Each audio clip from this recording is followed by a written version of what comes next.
Osteoporosis is a condition where bones become less dense or more brittle and susceptible to breaking even after a minor bump or fall. Fractures commonly can occur in wrists, in arms, in the spine, or at the hip. But any bone can fracture with osteoporosis, really.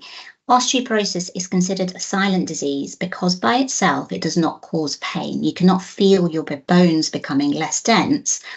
And most often it comes to light when a person develops a fracture. So that's why it's really important to be proactive, understand what your risk might be of developing osteoporosis, so that it can be managed before a fracture occurs.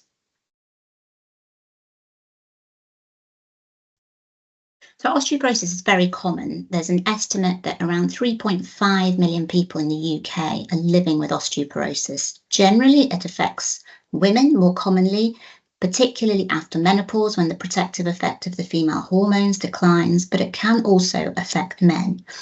There are also a number of lifestyle things and underlying conditions that can predispose to developing osteoporosis. So the common ones of those are age, a family history of osteoporosis, particularly if a parent has fractured their hip, a history of smoking, increased alcohol intake, certain underlying medical conditions, so endocrine conditions like an overactive thyroid, certain gastrointestinal conditions like celiac disease, other things like rheumatoid arthritis, diabetes, patients who've taken steroid tablets for a long time, those who might be less mobile. So it's a really big range of conditions. The Royal Osteoporosis Society has a very useful online checker where you can self-complete an assessment to assess your risk of osteoporosis and whether further investigations might be recommended.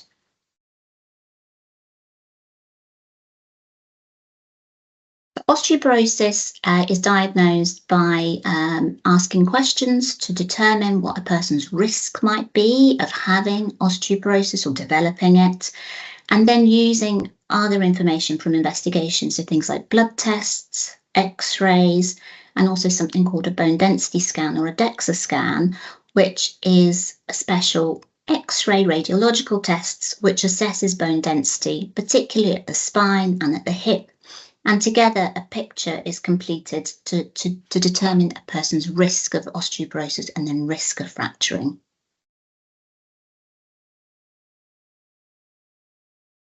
So the treatment for osteoporosis really involves a combination of lifestyle factors and also medications. So lifestyle factors, things like ensuring that you have a good diet with sufficient calcium intake, taking vitamin D supplements, stopping smoking, moderating alcohol intake, being active and undertaking weight bearing and muscle strengthening exercise.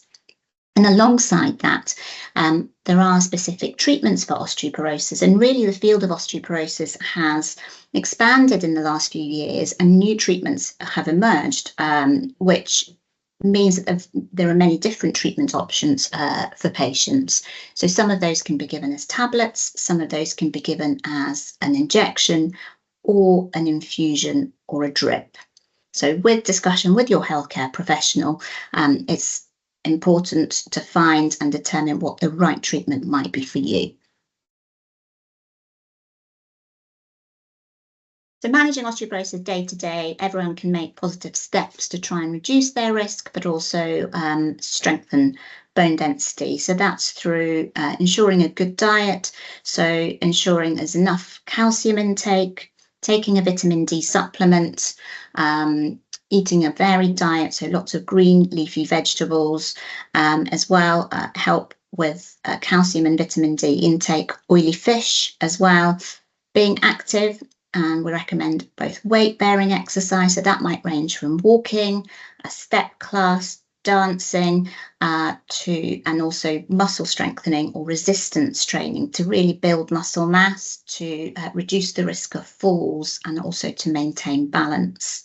Stopping smoking, moderating, making sure you're drinking alcohol within the recommended daily limits is also very important. And then if there's an underlying health conditions that might predispose to osteoporosis, it's managing that and the whole thing together we see as a package that helps manage osteoporosis.